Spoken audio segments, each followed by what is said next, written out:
So students solve करते हैं question number 3 of our chapter height and distance. So question says that a tree breaks due to storm. एक tree है जो break होती है due to storm की वजह से, and the broken part bends. Broken part bend होता है so that the top of the tree touches the ground making an angle 30 degree with it. The distance between foot of the tree to the point where the top touches the ground is 9 meter. Find height of the tree. क्या situation है? Suppose कोई tree है, ये कोई tree है, storm की वजह से ये ब्रेक होता है. सपोज यहां से ब्रेक हो गया, यहां से ये ब्रेक हो गया, और इसका जो ब्रोकन पार्ट है वो ग्राउंड पर टच होता है. तो ये ब्रोकन पार्ट, सपोज इतना पार्ट यहां से ब्रेक हुआ है और ये है ब्रोकन पार्ट. ये ब्रोकन पार्ट है इसका जो ये ब्रेक हुआ है. इसको हम डॉटेड कर दे रहे हैं ऊपर पोर्शन को. ये यहां तक है. सपोज ये ब्रेक होके इसका जो टॉप है वो टच कर रहा है ग्राउंड को. ये ग्राउंड हो गया, ये ग्राउंड को टच कर रहा है. जो ग्राउंड से कितना एंगल बना रहा है? 30 डिग्री एंगल बना रहा है. 30 डिग्री एंगल बना रहा है. तो हम लोगों को क्या बताना है? Height of the tree. ये जो हाइट है ट्री की, ये ट्री यहां से लेकर यहां तक है, इसकी हाइट क्या होगी ये बताना है. तो सपोज ये डिस्टेंस x है और इस डिस्टेंस को y मान लिया. यहां तक की डिस्टेंस को x और ये डिस्टेंस को हमने y मान लिया. तो ये डिस्टेंस भी क्या होगी? ये ब्रोकन पार्ट है, ये भी कितना होगा? इसकी भी लेंथ क्या हो जाएगी? y लेंथ होगी. इसकी भी लेंथ y होगी. क्लियर है? इसकी लेंथ y होगी. और यहां पर ये जो टॉप है ये यहां से कितनी डिस्टेंस पर है? जो ब्रोकन पार्ट टच कर रहा है वो 9 मीटर डिस्टेंस पर टच कर रहा है. तो इस तरीके की सिचुएशन है.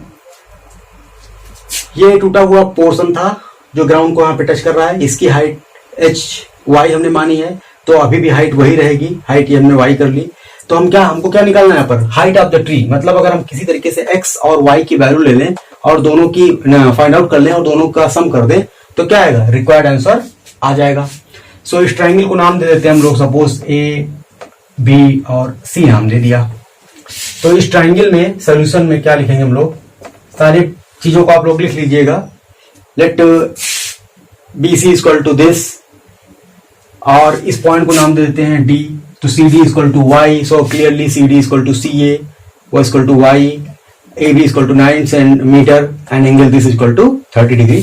सारी चीजें आप लिख लीजिएगा और फिगर बना लीजिएगा. उसके बाद हम लोग सॉल्व करते हैं डायरेक्टली. तो in triangle, right angle triangle ABC में अगर हम क्या ले लें? साइन ले लें. सो दिस अपॉन दिस हो जाएगा. Sine 30 equal to perpendicular x upon, sorry sine क्यों लेंगे? tan लेंगे. tan 30 अगर हम ले लें तो परपेंडिकुलर अपॉन बेस 9 आ जाएगा. तो x इक्वल टू आ गया 9 tan 30. tan 30 की वैल्यू क्या होती है? 1/√3. तो 9/√3 आ जाएगा. √3 से न्यूमरेटर और डिनोमिनेटर में मल्टीप्लाई कर देंगे तो आ जाएगा आपका 9√3/3.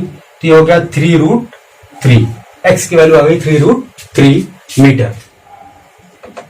सिमिलरली अगर हम y कैलकुलेट करें, तो y की वैल्यू क्या आ जाएगी? यहां से y की वैल्यू के लिए आप क्या करेंगे?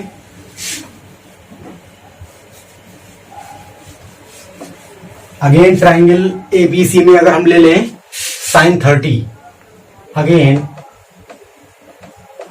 इन ट्राइंगल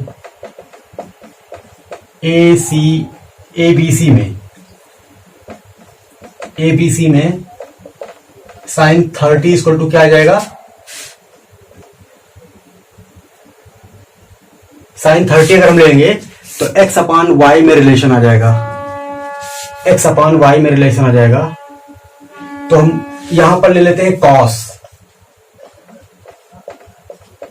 30 इक्वल टू क्या आ जाएगा? Base upon hypotenuse. तो बेस कितना है? 9 और हाइपोटेन्यूज कितना है? y. तो y इक्वल टू आ जाएगा कितना आपका? 9 अपॉन cos 30। cos 30 की वैल्यू क्या होगी? √3/2। तो 9/√3/2, 2 को ऊपर मल्टीप्लाई हो जाएगा। तो अब यहां पे क्या करेंगे? 18/√3 आ गया। अब √3 से ऊपर नीचे मल्टीप्लाई कर देंगे तो ये हो जाएगा √3 से ऊपर मल्टीप्लाई करेंगे 18√3 और √3 से यहां, तो √3 इंटू √3 दैट इज 3। तो 3 से ये 18 डिवाइड हो जाएगा तो आ जाएगा 6√3 मीटर। तो y इक्वल टू आ गया। So total height of the tree equal to x plus Y. So total height of the tree, total height of tree is equal to x plus y, that is 3√3 plus 6√3, that is 9√3 metre. तो total height कितनी आ गई? 9√3 metre. तो इस तरीके से question complete हो गया। So students, let's solve another question. Question number 4 कहा जा रहा है कि the angle of elevation of the top of A tower from 2 point on the ground. Ground पर 2 पॉइंट है, वहां से किसी टावर के टॉप का एंगल ऑफ एलिवेशन, और दोनों पॉइंट क्या है? A and B metre from the base of the tower. जो टावर के बेस से ए और बी मीटर के डिस्टेंस पे 2 पॉइंट्स हैं ग्राउंड पर, वहां से एंगल ऑफ एलिवेशन जो टॉप का, टावर के टॉप का, वो एंगल ऑफ एलिवेशन क्या है? कॉम्प्लीमेंट्री है दोनों पॉइंट से। तो prove that height of the tower is √AB metre. Prove that height of the tower is √AB metre. Situation क्या है? सपोज ये कोई टावर है, ये ग्राउंड है। ग्राउंड पर 2 पॉइंट्स हैं। सपोज एक पॉइंट ये है, एक पॉइंट ये है। जो इसके बेस से एक पॉइंट सपोज ये B मीटर डिस्टेंस पर है और दूसरा जो पॉइंट है A मीटर डिस्टेंस पर है बेस से। तो यहां पर जो एंगल ऑफ एलिवेशन बन रहा है टॉप का इन दोनों पॉइंट से, वो एंगल क्या है? कॉम्प्लीमेंट्री है। कॉम्प्लीमेंट्री है मतलब दोनों का सम क्या होगा? दोनों एंगल्स का सम, इस एंगल और इस एंगल का सम क्या है? 90 है। सो सपोज एक एंगल अगर थीटा हो गया तो दूसरा वाला क्या होगा? 90 माइनस थीटा। दूसरा एंगल क्या हो जाएगा? 90 माइनस थीटा। तो हम लोगों को यहां पे प्रूफ करके दिखाना है कि जो हाइट ऑफ द टावर है, ये हाइट जो है टावर की, सपोज इसको हम h मान ले रहे हैं, h मीटर, तो ये क्या होगी? h की वैल्यू √AB होगी। तो बस ये सिचुएशन है, सॉल्व करते हैं इसको। सपोज ये पॉइंट A हो गया, ये पॉइंट B हो गया, ये पॉइंट C हो गया और ये पॉइंट D हो गया। सारी चीजों को आप लिख लेंगे जो फिगर में बनी हुई है। हम डायरेक्ट सोल्यूशन करते हैं यहां पर। तो यहां पर देख रहे हैं आप tan थीटा इक्वल टू क्या आ जाएगा इस ट्रायंगल में? ये डिस्टेंस टोटल AB है, तो ये भी लिख लेते हैं। ये डिस्टेंस कितनी होगी? A माइनस B होगी ये डिस्टेंस। तो अगर यहां पर आप ले तो tan थीटा इक्वल टू आपका आ जाएगा, tan theta equal to height H upon base A, बड़े वाले ट्रायंगल में ACD में। सो इसको सपोज इक्वेशन नंबर 1 मान लिया। एंड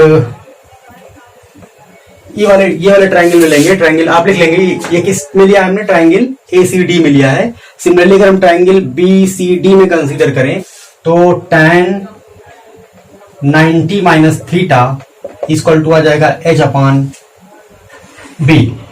आपको पता है tan 90 minus theta equal to क्या होता है? cot theta. तो cot theta equal to H upon B आ जाएगा। So equation number 2। So now आपको एक रिलेशन पता है। Now tan theta into cot theta, ये क्या होती है वैल्यू? ट्रिग्नोमेट्री में पढ़ा था चैप्टर 13 में या 12 में, 13 या 12 में पढ़ा था आपने। tan theta into cot theta ये क्या होता है? 1, क्योंकि कॉट थीटा इक्वल टू क्या होता है? 1 अपॉन tan थीटा। तो इन दोनों का प्रोडक्ट क्या हो गया? 1। आपको एक रिलेशन पढ़ा होगा, inverse relation. Cot theta equal to क्या होता है? 1 अपॉन tan थीटा। तो tan थीटा को इधर ले आएंगे, tan theta into cot theta क्या आ जाएगा? 1। तो ये होता है tan थीटा की वैल्यू हमने क्या निकाली है? H अपॉन A, और tan कॉट थीटा की value H upon B equal to 1। So यहां से क्या आ गया? H स्क्वायर इक्वल टू आ जाएगा AB। सो यहां से आपका आ जाएगा H square equal to A B, तो स्क्वायर रूट दोनों तरफ ले लेंगे तो एच इक्वल टू आ जाएगा root A B, plus minus आएगा क्योंकि डिस्टेंस क्या होगी नेगेटिव होती नहीं, तो इसलिए हम सिर्फ क्या करेंगे प्लस साइन कंसीडर कर लेंगे।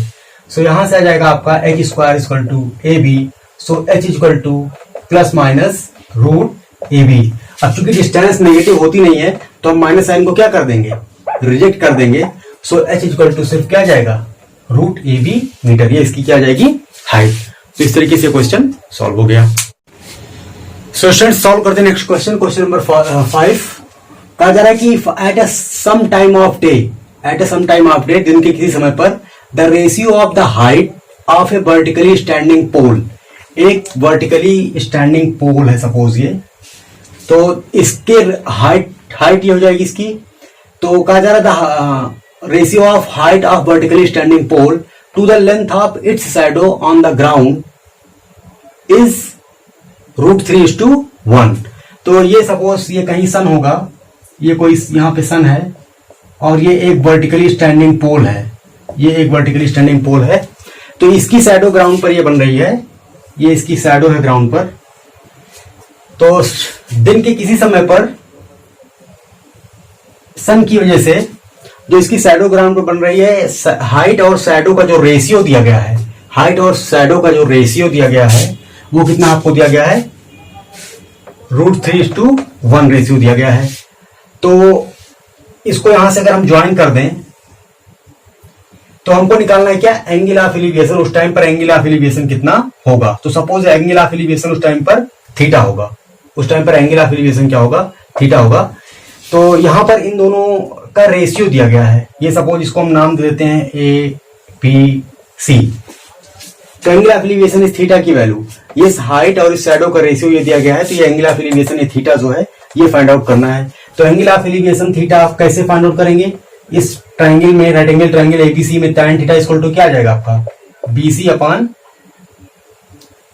AB, और BC अपॉन AB इन दोनों का रेशियो कितना दिया गया है, √3:1। सो tan थीटा इक्वल टू कितना जाएगा, √3। सो और ये यहां से आ जाएगा tan theta equal to tan 60, क्योंकि 60 की वैल्यू √3 होती है, तो थीटा इक्वल टू कितना आ जाएगा 60। तो यही क्या आ गया, एंगल ऑफ एलिवेशन आ गया। तो इस तरीके से सिंपल सा क्वेश्चन था, सॉल्व हो गया।